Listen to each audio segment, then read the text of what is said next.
everybody! Happy Saturday! Let's see, kind of load up my iPad down here so I can see if I am live. There we go. I think you are. Perfect. Nope. I'm not doing that. All right.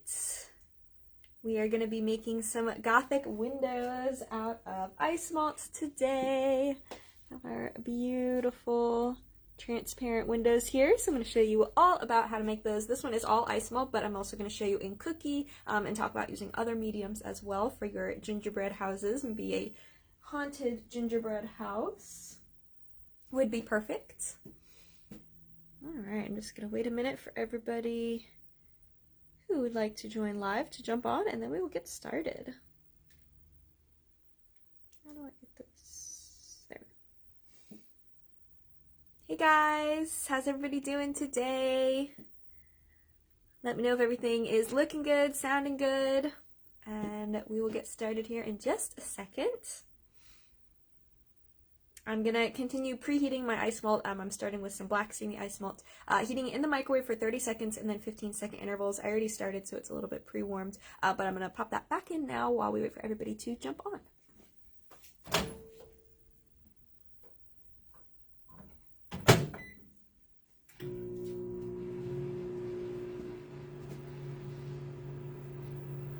All right.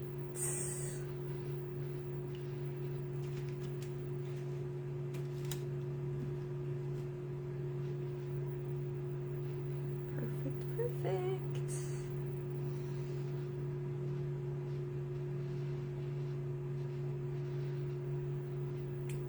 Cool. I have some other examples here I'll show you as we are waiting to get started. So this is without any design inside. Still looks very, very cool. I also have a cookie version here, which I'll talk more about in a little bit, but I used it, the mold with our cookie. Hey, Donald. All right, so we have our pretty Gothic window, kind of a cathedral window sort of feel, and it is a mold. It does have these beautiful kind of tiers to it for the depth, and we also have our smaller size as well, so I'm going to go over all about how we are going to use those with some different mediums today and build our window. I get tons and tons of questions, especially this time of year as everybody's gearing up for gingerbread house season, that are just about, making windows, and these are very, very exciting. We just came out with these new molds, so I thought that I would hop on for today's play date and show you how I do my windows, give you some tips and tricks. Awesome. Let me check my microwave because it just beeped.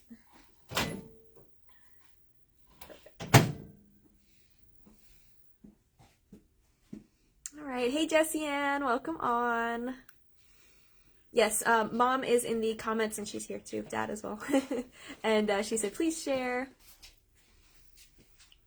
Hey Barbie. All right. Yeah, please share this to any of your sweet sugar art groups, to your page. It'd be very much appreciated. All right. Everything looking good on yours? Very good. Okay, so we are going to go ahead and get started with our Gothic windows. So for anybody who just jumped on, here is our beautiful Simi Isomalt Gothic window.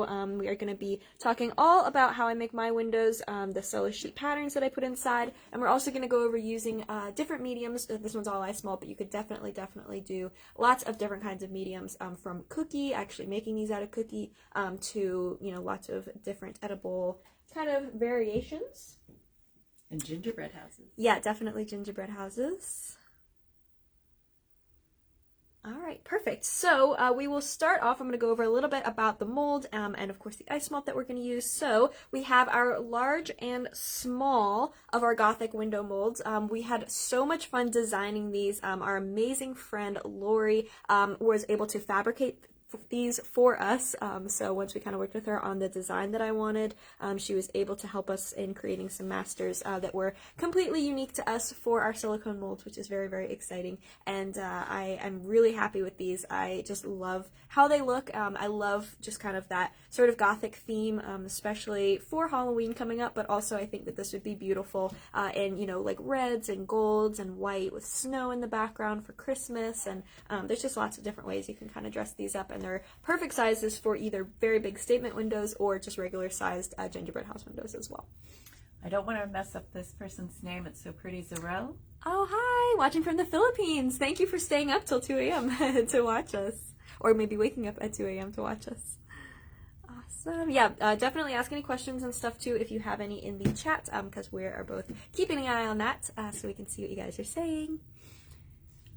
Perfect, perfect. All right, so yeah, we're going to use today those molds with Isomalt. So the Simi Isomalt tiles, of course, are pre-cooked, ready to use, so there's no temperatures, no recipes, nothing. You just pop these in the microwave for 30 seconds and then 15-second intervals until it's a liquid. Now, you do want to be careful when working with Isomalt because it is quite hot. It's going to be about 300 degrees Fahrenheit or 150 degrees Celsius when you're working with this, so definitely wear your gloves. Don't follow my bad example today because it is quite hot, but once you start working with it, you'll get more comfortable and more confident with it, so just make sure to protect your hands and pay attention as you're working. But Isomalt is a really unique medium, and there's just so much you can do with it. And of course, for our windows today, it is just going to be perfect. So I'm going to show you all of my tips and tricks for creating the window frames as well as the stained glass windows inside. We're going to use edible images encased in them, and I will tell you all about how I would incorporate it into a gingerbread house once we have that. Hey Tahisha, welcome on. All right, perfect. So I'm going to go ahead and tilt you guys down so that you can see my work surface, and we will get started. Hi, Becky. Thanks for tuning in. All right, so bear with me for just a second as I get my camera set up here. All right. Tilt it down just a tiny bit. Okay, just waiting for the lag to catch up. A little bit more. All right. Sorry if you can see you guys a little bit. My tripod was tilting over when I had it extended too far, so I had to pull it back a little.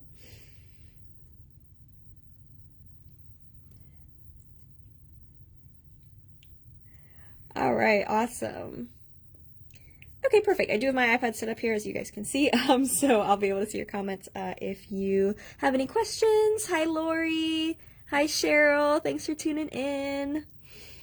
All right, so let's go ahead and get started. So we do have a accessory kit for this project. So it does come with a 20% off of the whole bundle if you've got the different windows and the Isomalt to go with it, and the design as well. I'm going to show you a couple different designs. I have them ready to go here in a little bit. But first, let's talk about prepping the mold and using it. So the piece that I'm going to make today is going to be Isomalt, all Isomalt. But I'll talk a little bit once we get it poured and it's cooling about how I use it with different mediums. So we're going to go first with the frame. This frame does not have any window panes in it yet, so it's just the empty frame, which I also think would be very beautiful if you were just going for more of like maybe a like a castle that, you know, is abandoned. You could get really pretty with it, very like fairy kind of themed. If you didn't actually want the glass in there anymore, you could go more like castle ruins. You could do lots of different things without window panes as well, just having that kind of clear open area.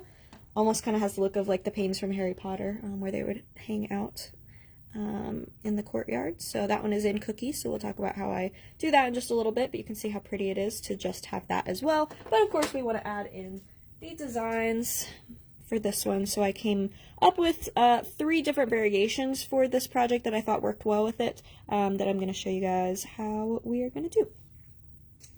Alright, so first off we need to prep the mold, okay? So prepping this mold is very important because it is very detailed and very intricate. Like I said, this is not just a cookie cutter punch out. This does have a lot of depth to it. It has this beautiful sort of staggered effect if you look at the inside, just like, you know, a Gothic architecture kind of is known for. It has these sort of layers to it, and the small one does as well, the same thing. It has these beautiful layers. So this gives us a really cool 3-dimensional effect, but of course being such tiny little details, we want to make sure it's going to come out easily. So for that, we're actually going to spray it with a little bit of cooking spray to start with. So I'm just going to set it on some paper towels to make sure I don't overspray everywhere. And I'm going to be fairly generous with my spray. So this can be any kind of cooking spray. I'm just using plain Pam, but it can be vegetable oil, canola oil, olive oil, whatever you prefer, but you just want to make sure you don't get the stuff that has the powder in it for baking, like the release agent that they have for baking pans. And now I'm just going to take a paintbrush and I'm just going to really make sure that it's wrapped all the way around all of these details and in the sides as well. So Joni says she can't wait for your in-person class at CookieCon. Yay! It's coming up so quick! And Becky wants to know if this mold will be available at CookieCon. Yes, it will. We will have these molds at CookieCon. All right, yeah, we cannot wait. Just a couple of weeks away now. I think, yeah, about a week till we leave. We leave Saturday.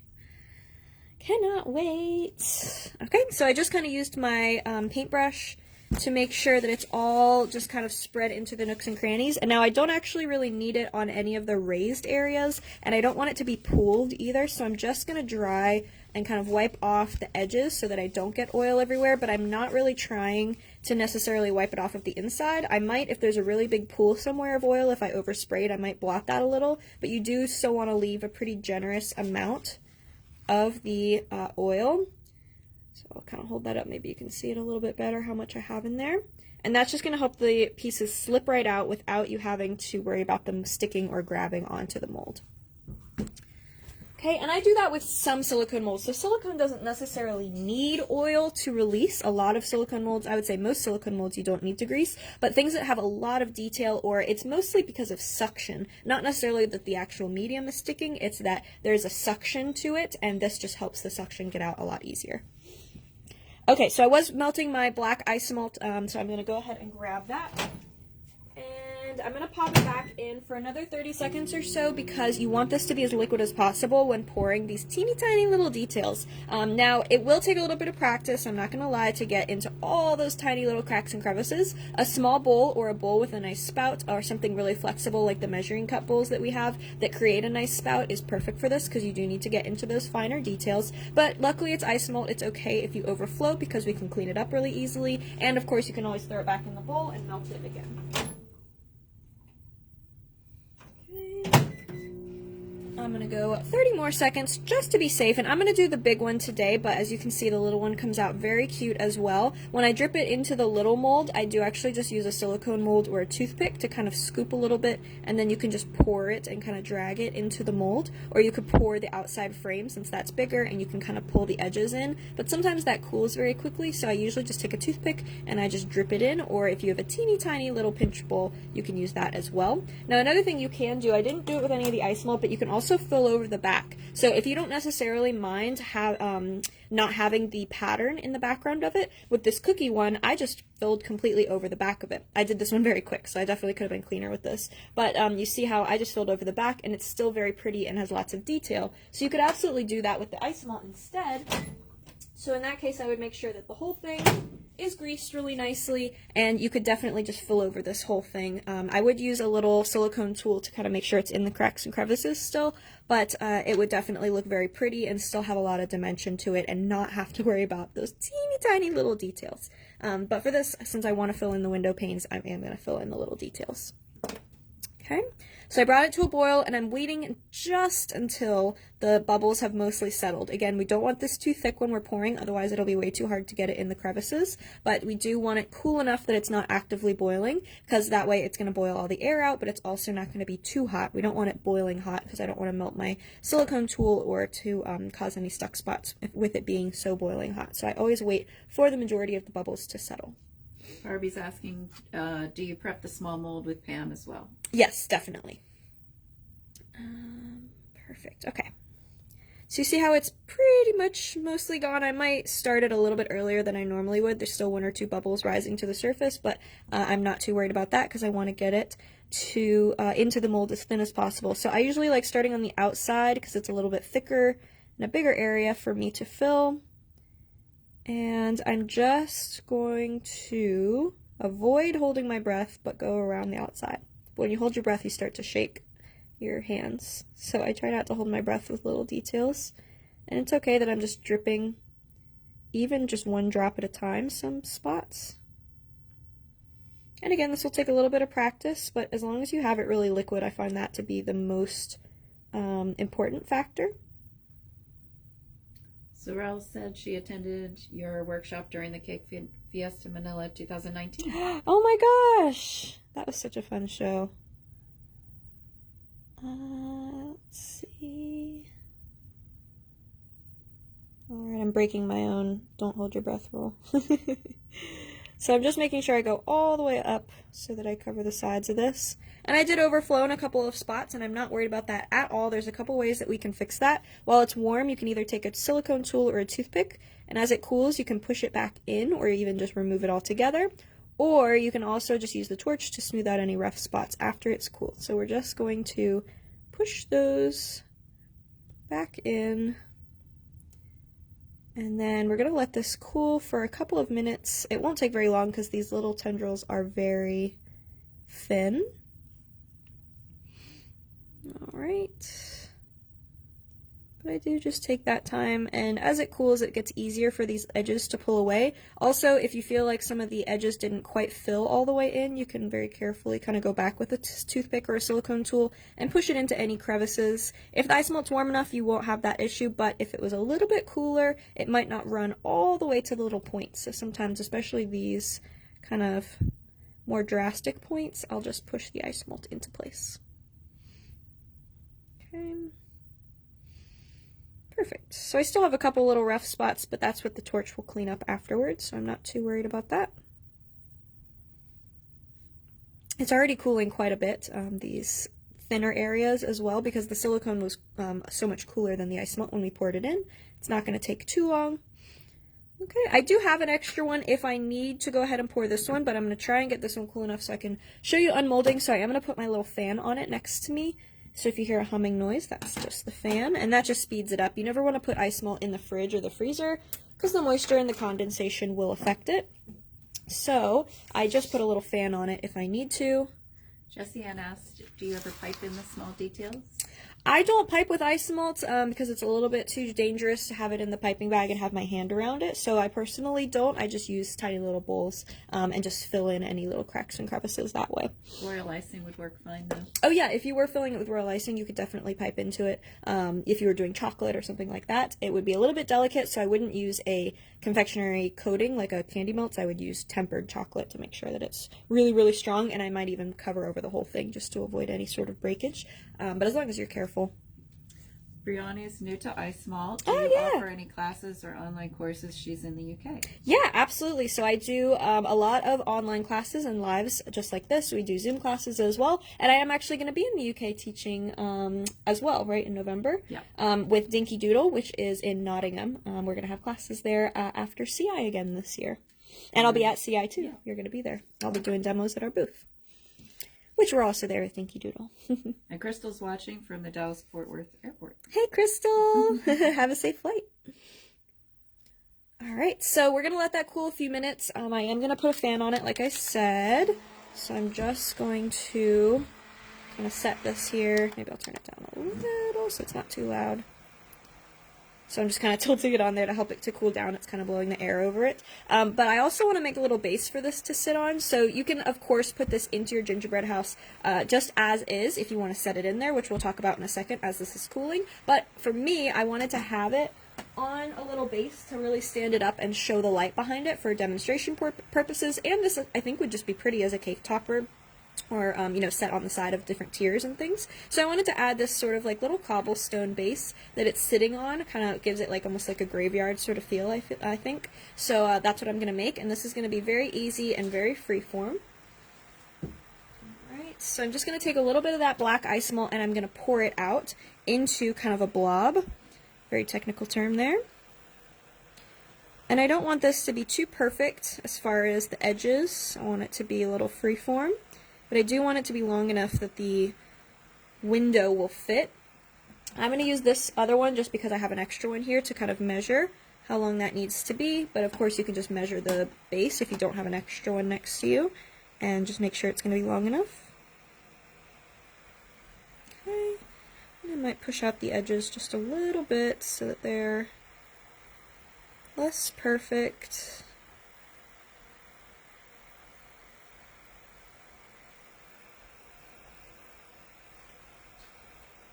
And then we're going to add the texture after it cools down a bit, so I'm just going to go ahead and let that cool as well for a couple of minutes. Brianna said she will see you at CI and visit your stand. Fantastic! I'm having Mike look up what number it is. I'm not sure. Right. And Michelle Smith says it's gorgeous. She'll need to try it, and she'll be looking for you at CookieCon. Absolutely, yeah, definitely come and check out our booth at CookieCon. I'll be doing demos the whole time. I have my classes, but other than that, I will be at the booth during the vendor hall hours and doing lots of demos. Alright, so I have, this one is cooling. It's already almost completely cool, I would say, especially with that fan on there, but I'm going to give it another minute just to make sure I don't bend it.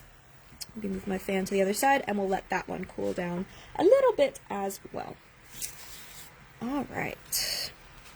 So, what we're going to do next is we are going to be pouring the background of that frame that we just poured. So, I'm going to slide this over just a little bit for now. I want to get this part poured because it'll take a little bit longer to cool, and then I'm going to go over everything about cookies, setting it into gingerbread houses, all of that fun stuff while it's cooling down for the clear parts in the window. Alright, so I came up with 3 different ideas for the windows that we have going. So I have 2 of them right here. I'll figure out which side is which. And then the original one that I did was more of like a cobblestone path with a big spider web and a spider kind of sitting back there. So I thought, because I already have this one in the spider web, I would do one of the other 2. So we also have this really pretty jack-o'-lantern path, and we have this really adorable black cat kind of sitting in the window looking out over the horizon. So I'm going to see what you guys think of which one I should do. Should I do the black cat or should I do the pumpkins? Cast your vote in the comments and we will decide which one to do. Kyla said those are really fun. Oh, thank you. I bet Kyla votes for the cat. That is a good guess. Alright. Joni says pumpkin. Yes. Evelyn says black cat. Oh, let's see. Oh, it's very evenly matched. It is. Okay, let us know, guys. Got my X-Acto knife here. You might have to do a large and a small. I know, right? Oh my goodness, guys. I'm thinking the cat has won. What do you guys think? 1, 2, 3. Oh my gosh, okay, it is pretty even.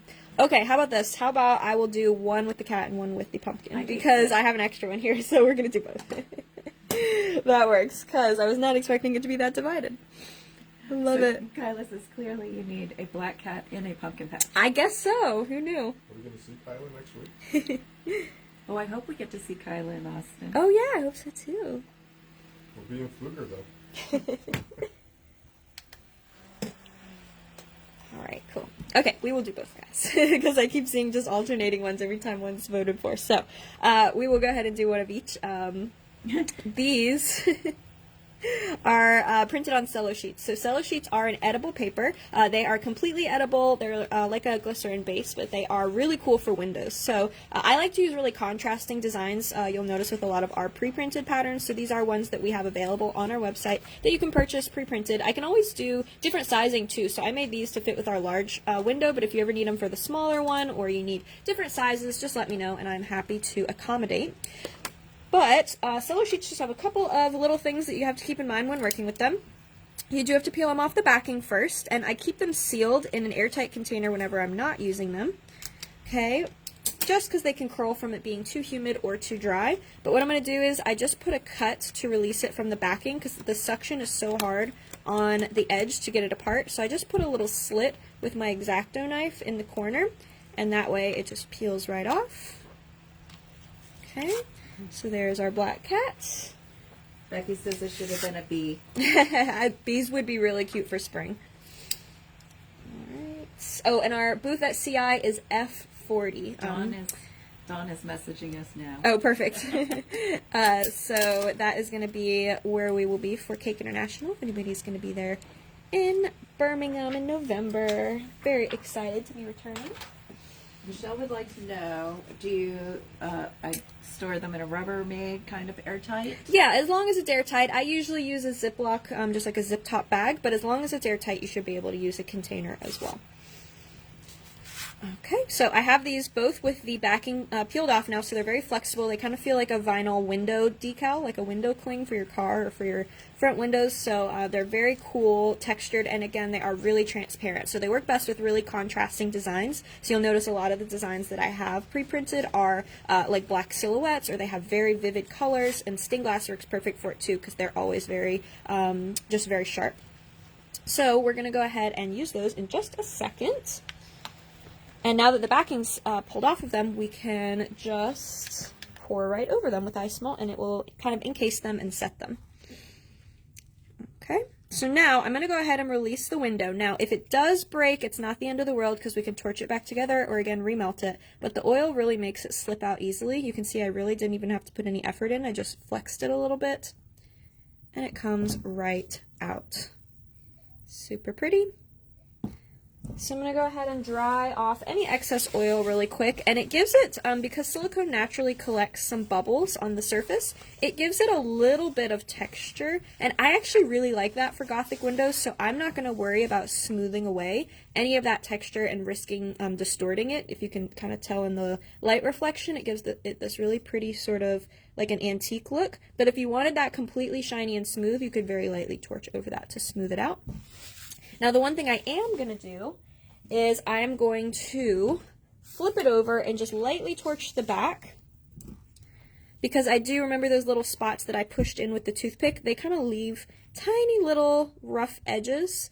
So I am just going to very quickly smooth those over with my torch. And you don't want to do this too much, because right now when I flipped the piece over, all these little lines are now suspended in the air because they're set back, so there's air underneath. And if you warm them too much, they are definitely going to start sagging. So I flip it back over right side up very quickly so that there's kind of the table directly under it to support it, if that makes sense. There's no gap between the table and the pieces.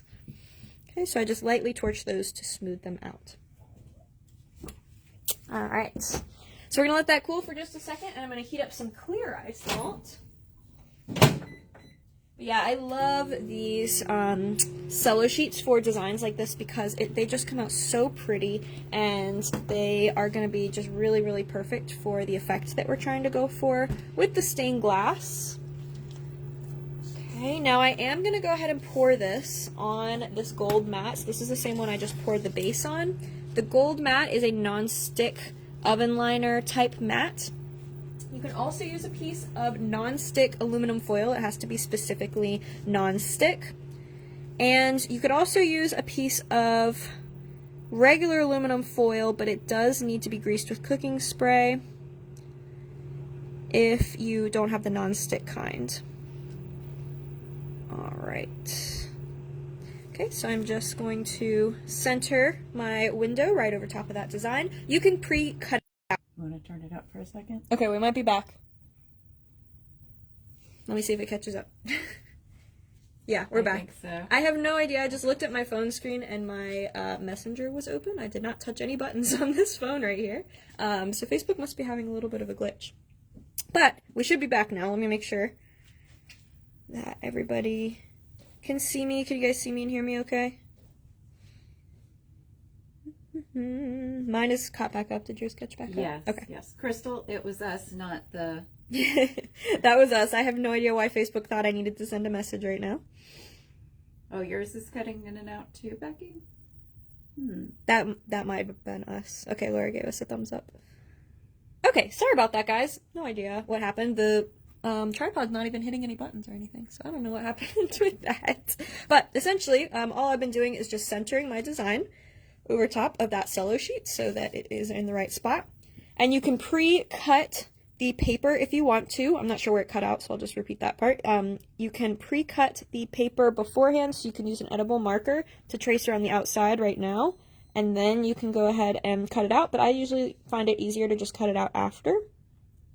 Okay, so I'm going to kind of position that. You can decide where on the design. I kind of left it open so that you could decide which spots that you wanted on each design to be showing through. Okay, so I'm just going to lay those there. And I was heating up my clear. Alright, okay, good, I'm back. Very strange. So with the clear, we want to make sure that there is no rogue air bubbles or anything, so I always bring it to a boil in the microwave, and then I let it settle. It already settled in the microwave because it was sitting there for a minute while we were figuring that out. So you see it's not actively boiling, but it's important to get it to a nice rolling boil so that it is going to be bubble free. Because sometimes with Simi Isomalt, we don't mix any air in. We're very kind of prioritize that in our process so that it is not going to have any bubbles pre-mixed into it, but sometimes when they're melting together, it can get an air pocket trapped between the tiles or something like that. So we just want to make sure that it comes to a boil to bring any rogue bubbles out. And now I have let this cool a little bit so it's slightly more syrupy, and I'm going to just pour just enough to cover the bottom. The reason I let it cool off a little bit is because I want to make sure I'm not going to melt the black with Isomalt that's too hot. So I'm just going to heat, and I'll get little Isomalt strings since I'm working a little bit more like cotton candy consistency here. Okay. Just pouring those out.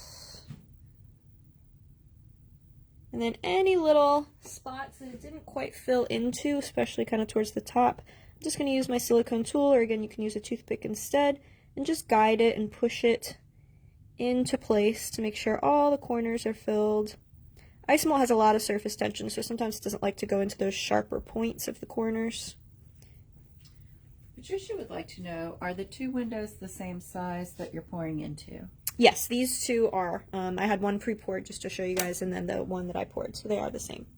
This is getting a little bit too thick because with our technical difficulties, I think I let it sit a little too long, so we're going to reheat that slightly.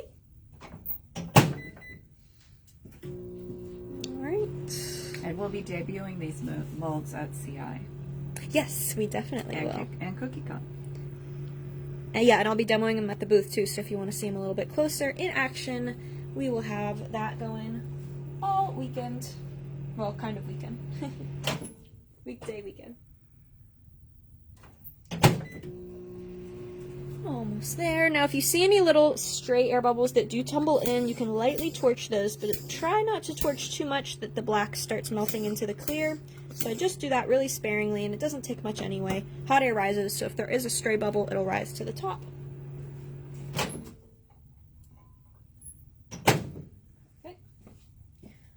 Okay, now I'm just going to go ahead, we'll fill those major areas. Now some of the teeny tiny areas you may not necessarily even need to fill because once we cut out the design, it's going to be stuck to the back anyway. So you can use a toothpick to drip any little very small details into those smaller segments, but don't stress about it too much. So I'm going to fill these bigger sections in first. Okay, I'm going to go ahead and do this one. And I just fill enough to cover the bottom. You can always go back and pour more over it if you didn't quite get enough after you spread it into any of the areas that it didn't want to go by itself. All right.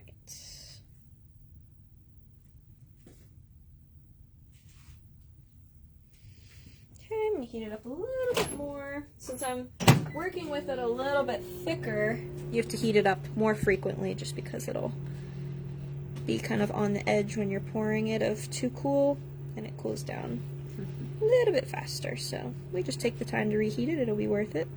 Jessie Ann has a great question. Yes. I realize this isn't about what you are doing right now, but I need to ask. Have you ever used Isomalt to make candy floss in the machine? Yes, you absolutely can do that. And we have. Yeah, we have. I have a cotton candy machine, and I have done it, and it works fantastic. And it's a lot more stable than regular sugar. Cotton candy, too, it lasts longer. And you just threw tiles in, right? I did, yeah. I had the kind that you can use either the powder or hard candies, like, to put them in there. So I just threw our tiles right into it, and it melted down and spun it just like any candy floss. It was very cool and very yummy. Alright. So just pouring into those last couple areas. So I did all the bigger sections first, but now I'm going to go back. I'm going to take my silicone tool. Let me just remelt anything that's on there. And I'm just going to kind of drip to fill these smaller spots, because I know if I try and fill those in with the bowl, I'm going to overflow it. So it's easier just to kind of dip the tip of a toothpick or skewer or silicone tool, and then just pour it right in. And if you accidentally miss like I just did, it's okay, because it's clear, so you really won't be able to tell. Okay.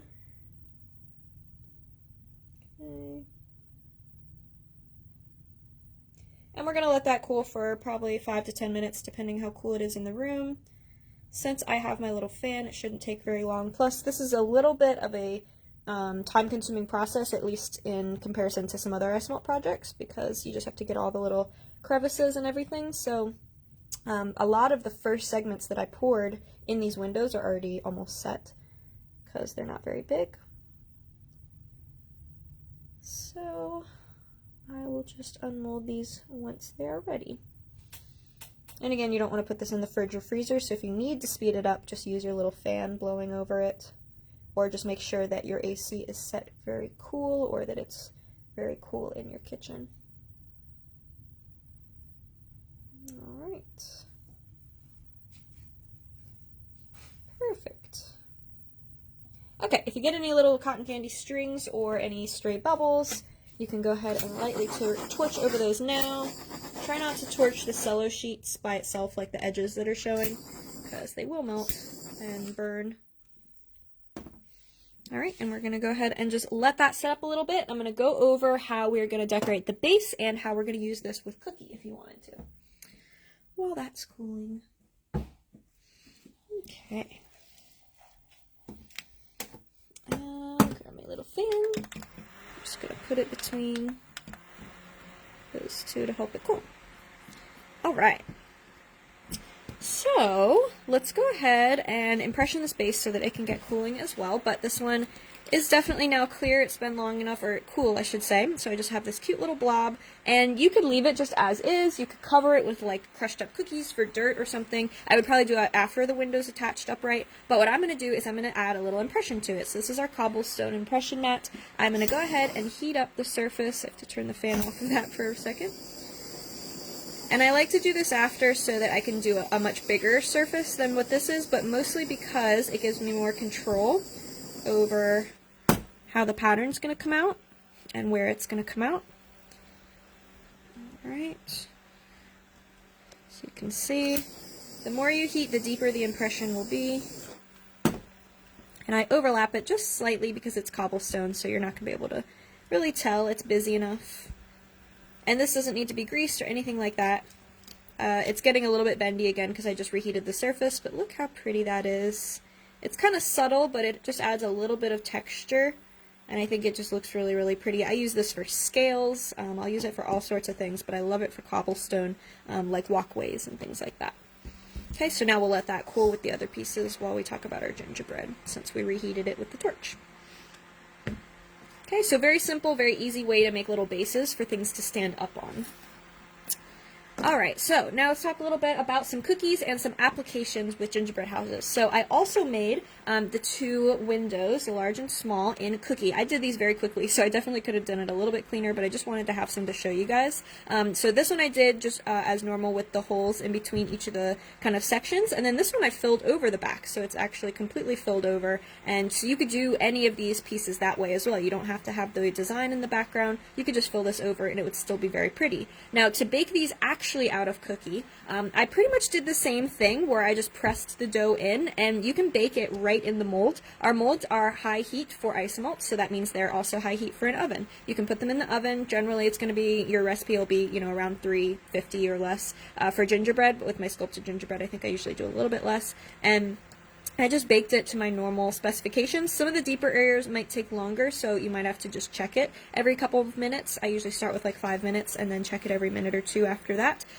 For the different varying depths with baking in molds, but it comes out beautiful because it's in the mold. It holds its shape, and I really love it. You could even, if you're not quite as worried about some of the detail staying in perfectly, you can also mold these, freeze them, and then pop them out, and then you could do a whole bunch on a sheet that way as well. Sometimes the little details of like the really sharp points will not be quite as sharp if you don't bake it in the mold, but you'll still have the general shape, and if you need to do a lot of them, I think that would be a fine trade-off.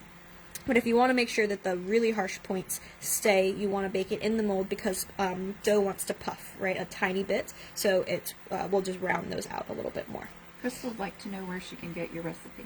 My sculpted gingerbread recipe is on my website. If you go to the FAQ and guides page, I believe it's the first or second slide, and if you can't find it, just send me a message and I will shoot you over the recipe. Alright, so yeah, basically I just baked my sculpted gingerbread recipe. You can honestly do any recipe that you want to, but if it's a low spread or no spread and the strongest possible, that is recommended, of course, because these are going to be a little bit delicate if you're doing them hollow like this. But if you're going to be filling them in with Isomalt, that also helps to strengthen them as well. So they do come out pretty. Cookie is a little bit more texture than like Isomalt or fondant or gum paste would, but I actually really like that for the Gothic windows because especially if I were to paint this, it would just give it more, even more of that sort of antiqued or aged sort of look, which I would be going for this style. Alright, so that's the little one, that's the big one. And then you can, of course, fill these in with Isomalt, even if you make this out of cookie, so you would set it on the cello sheet the same way and just fill it in, or if you just want to color and not the pattern, you could put it directly on your nonstick mat, on your greased aluminum foil, your nonstick foil, and just pour the sections in whatever color you want. You could marbleize the colors if you wanted to with a toothpick, just have them both hot, pour a little bit to both, and use a toothpick or silicone tool to marbleize it in. The possibilities are really endless. I went very stylized with these because I wanted it to kind of have the stained glass effect on them, but while also looking like you're looking out a window. But of course, if you're going to put these on a gingerbread house, you'd be looking into the house, not out onto the garden or the, you know, the rolling hills in the background, right? So you could do more traditional stained glass patterns if you wanted to. It's totally up to you. I made this specifically to look more like a pattern than like a scene, because this way it would work if you're looking into a house or out. It just looks like the stained glass was built to a haunted sort of effect. So you have lots of options with these specific designs.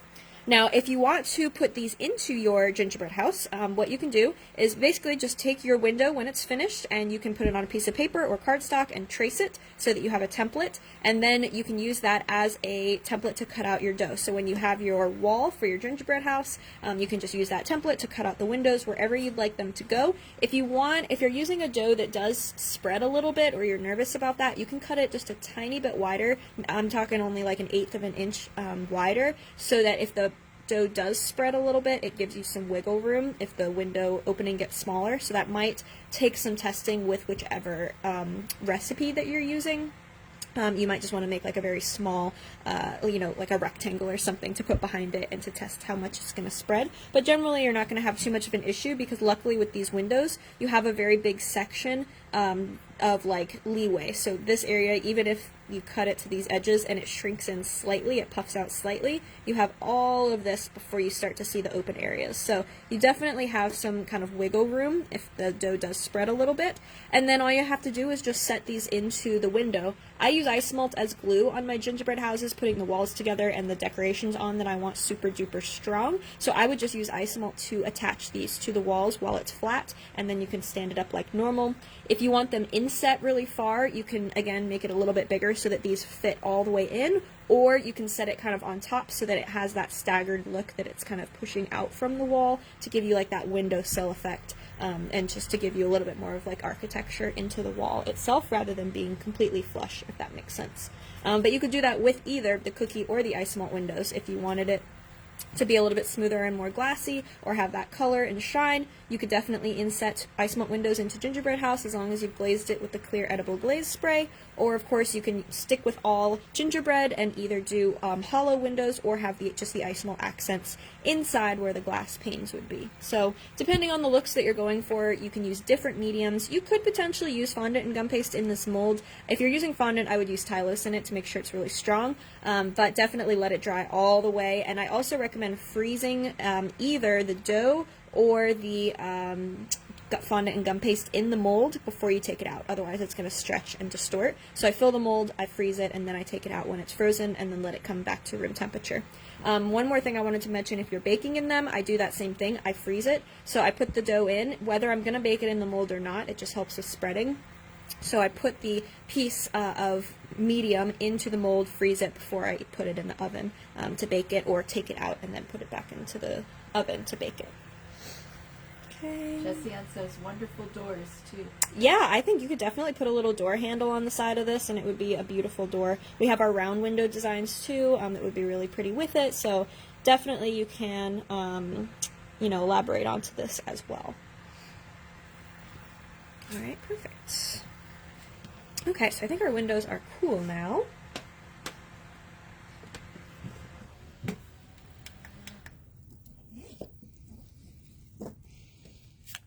Alright, so it's picked right up. You always want to test to make sure that they're cool with a clean tool, make sure they don't make a dent or anything like that. But that looks very, very pretty. I'm going to go ahead and cut the excess with my scissors. So all I do is I just kind of peel the edge away because it's only going to be attached where the Isomalt's touching.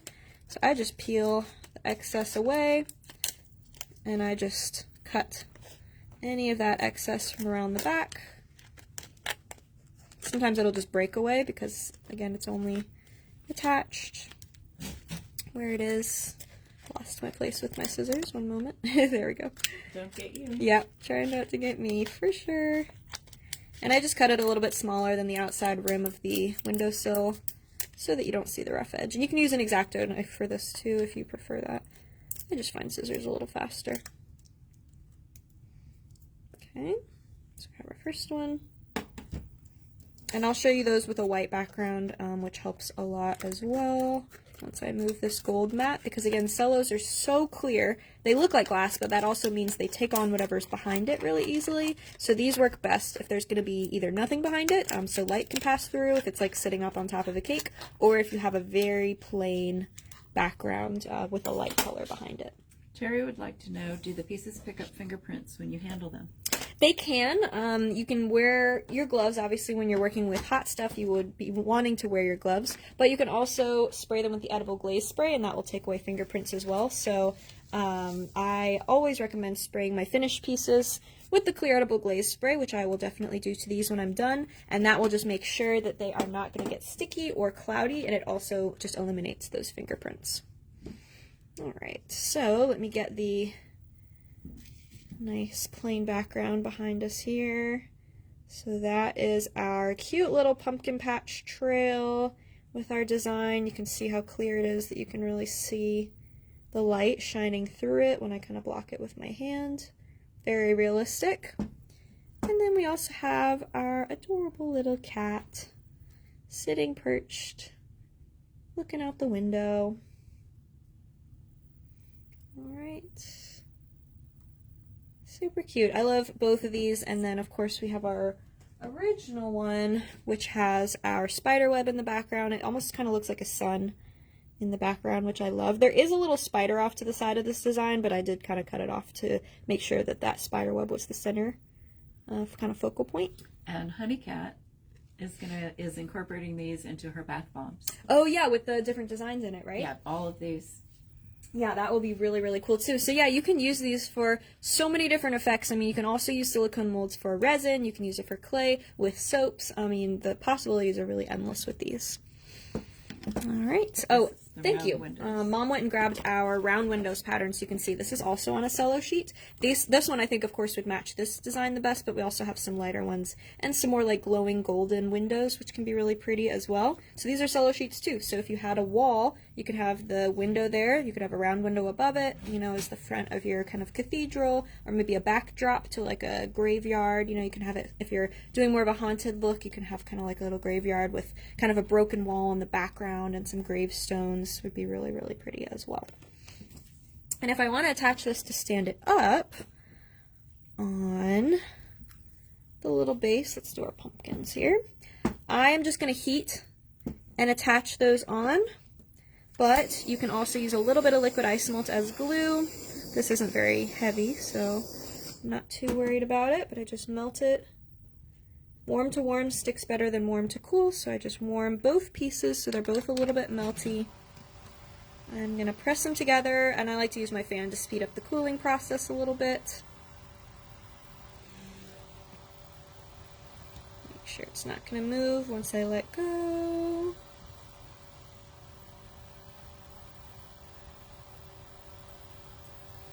And there we go. So we have that now sitting up on the base. It can go on top of a cake. This is the point when I would glaze it with our clear edible glaze spray. Make sure that it's not going to get sticky or cloudy. So when it's all put together, you go ahead and give it a coat with the glaze spray right away to make sure it doesn't get sticky, because if it already is sticky, the glaze isn't going to take it away. It's just going to be preventative, so make sure you do it right away. And then I've left mine out. So this one that I made before, this has been out for over a month just on my desk, and it is totally fine. Still looks really nice and shiny, so you can definitely leave it out, or if you want to elongate how good they're going to look, keep it in an airtight container once the glaze dries.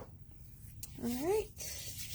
And I'm really looking forward, like I was saying, to elaborating on these because I think that they're so cool, and I think they would be really pretty for the holidays. So like if you did this in like a stone, or even black would be pretty for contrast. You could do like a snowy scene in the background. So I'm definitely going to be coming out with some new designs that fit with these, and I'll try and make some little examples too of how you can elaborate this, because you could definitely do like some holly and berries kind of like wrapped around it. You know, you can add a wreath to the center, maybe some candles. I mean, there's lots of ways you can change it up. So I will definitely be making some seasonal decorations for the backgrounds of these so that you can change it up. Or if you have an edible printer, you can always, you know, print your own designs in the background, or I do custom prints too if you had like a specific design you were wanting, and I think it'll just be really pretty. Donald got carried away. He did the small window also. Oh, awesome! Becky would like to know the final height. That is a good question. Let me grab the measuring tape. So with the base, it's just about 7 inches tall, a little bit, maybe 6 3/4, and I believe it's about 6.5 inches tall. Yeah, of just the window part. Crystal asked, would you glaze the back as well because it's the cello? Will it harm the cello? It shouldn't harm the cello because we do a very light coat and it dries very quickly, but I do usually do the back so that that doesn't affect any moisture. I'm going to tilt this back. So many different applications that can be used. I know, right? And there's just so many ideas with it. And I think spring would be pretty. I mean, I eventually want to do all seasons of windows because I think that would be so nice, because you could do, you know, flowing flowers in the background, and you could do summer patterns as well. I mean, there's just so many. So I think of Beauty and the Beast too. Oh, I love that. Yeah, Beauty and the Beast would be really pretty. So there's our pumpkin. Well, Becky says pretty for a wedding. Yes, that would be really pretty, especially if you did it like whites and silvers. And there's our cats. You could potentially take the bars out too, right? Yeah, you definitely could. So you can use a hot knife or just a regular knife if you're using cookie dough, and you can cut those out. So if you wanted a big open area, you can have a big open area to have like words going across it, or a picture that's not cut off by the bars of the window. Fantastic. Oh, I'm so glad you guys are liking it. I think it'd be, if you did it that way, it would be like place settings. Oh, wouldn't that be pretty? Yeah, I love that, because then you can not have the window panes in the way. You would just be able to have one big open area. For like at the wedding, like the table numbers? Table numbers, yeah, or names, like place settings. Yeah, that would be really pretty, especially for winter wedding. Love it. Awesome. Well, thank you guys so much for watching. I hope that you enjoyed. If you create your own Isomalt cathedral windows with our molds, make sure to tag me or post them in the Simi Torch team, our Facebook group, because I would love to see what you guys do with these molds. I'm very excited to keep using them and playing around with them over the holidays because I think they'll make some really cool gingerbread houses, and individual cookies as well would be really neat with these. I do have a couple of events coming up. Let's see, we are going to CookieCon, as we were talking about. We leave a week from today, so you'll see lots of CookieCon content and posts coming out. Booth 214. Thank you, booth 214. So if you are going, make sure to come say hi, watch some demos. I'll be doing lots of stuff at the booth. And then my next online class is going to be our Zoom class for the black cat, Fang, the bat cat, and I'm very excited to show you guys that as well. We're going to be doing some character building as well with the little vampire cat, and I'm very excited for her. We have those really pretty, I just posted them to the window, or the wings, I should say, that are going to be kind of a variation on what we are doing today. So we have these really pretty solo sheets for these kind of gothic hot pink wing patterns that are going to be going in the background of the cat, which I love, and we paired it with our monster wing mold that is really, really fun too, and just the perfect size. So very excited for that. That's on the 29th, I believe, and you do have to sign up through my website. But I have, for the next live stream that we're going to do that's free here, just like this one, next month, I have the pieces to show you. I did a little teaser yesterday on my stories on Instagram and Facebook of what we're doing, but I am so happy with how these came out, so I want to show you guys. We're going to be doing another kind of multi-medium live using some molds that we are coming out with, and I'm very, very excited. Actually, let me open this really quick because I forgot to do that. So I'm going to show you, I'll probably center it, a lot of it around Cookie, but this is going to come out so cute in Isomalt and in fondant as well. So we have a set of new molds. These are our expressive pumpkin faces. So we have Happy Pumpkin over here. He is made out of cookie. He's actually a pumpkin spice cookie, and so I'll talk about how I do that, and also how I kind of incorporate icing into those as well. And then this one is actually made out of fondant. And I'm going to be talking about how I airbrush both of these to really highlight their details, but very quickly, we've been doing some markets with our cookies, and these have been selling out like crazy, so I wanted to show you guys how I did them. So these are actually a set of new molds. I love Grumpy and Happy. I don't know if I can choose which one I like more, but we do have both molds, and we have a bundle with them that are discounted as well, so if you can't decide either, we also have both. So these are two of the new molds. These are actually pieces that I hand sculpted out of clay, and then Mom and I kind of worked together on the design, and she made the molds out of them. So we have our Happy and our Grumpy individually and bundled together. So we don't have an accessory kit for this project, but it is the mold bundle is basically the kit, and I'll show you in whatever medium that you want to use. So I'll be showing it in fondant, in cookie, and Isomalt, but we're going to focus on kind of the shading effects that I do on it to make them really, really pop and very contrasting, and I'm really excited about these just because I had so much fun making their little expressions. Oh, I'm so glad you like them. And then those in a skull mold, that would be cool. In Nottingham, you have 3 classes in the UK. We do, yes. And there are a few seats left, but I don't think there's many. Yes, yes. So if you're in the UK and you want to head over to Nottingham to Dinky Doodle headquarters, we will be there teaching some classes, which I'm very excited about. Those over here. Oh, and I did want to also mention on these really quick that they are a limited drop. So we wanted to make these really exclusive and fun, right? So we're only doing these through October 31st of this year, and then they're going to be retired. So make sure you snack them if you do want to. Yeah, so we have lots of classes coming up. So classes at CookieCon, classes at Dinky Doodle HQ, and then of course all our fun online classes and play there's dates. 2 seats left for the retreat in January. Oh yes, 2 seats for January in Cocoa Beach, Florida for our retreat is all that we have left for all access. So if you want to join us, we also do have our live demo day and dinner night. That is a separate ticket too. So if you can't come for the whole week, but you're in Florida and you want to head over for a really fun day of demos and dinner and desserts in the evening, we have those as well. That's right. And we'll have Becky and Jessie Ann, Yeah, Donald, Stacy. It's gonna be a blast. Barbie, yes, Yep. the 2 bees. 2 bees are coming. And not a bee. Yeah, everybody's so excited for the retreat. So yeah, we can't wait. And Lisa He is joining us this year. Yeah, we're really excited. Lisa He from Borderlands Bakery just recently moved to the area, not too far away, so she's going to be joining us. And we're going to have lots of fun. We're going to do our costume contest again. We're going to do raffles. So much fun. Awesome. Fantastic. Well, thank you guys so much. If you think of any questions that you have later about the demo, or of course anything Simi, Isomalt, or our molds, you can always send me a message here on Facebook, on Simi, or on Sidney is the best way to get a hold of me, or on Instagram is great too. And this replay will be listed on my YouTube channel with all my past lives that I do. I always put them on YouTube. You can find them on Facebook, but it's hard to scroll through. So I have a whole playlist on YouTube of all of my past live stream projects. That's the word that went out of my head. Oh, awesome. Jessie Ann's planning to do the dome demo at the retreat and make it into a martini glass. I love that. That's going to be so cool. And I know you're going to be incorporating some fun patterns into that as well. And maybe after the retreat, for anyone who didn't get to go, maybe we can talk Jessie Ann into doing a live on it. Oh, yeah, that would be perfect. Great idea. Very cool.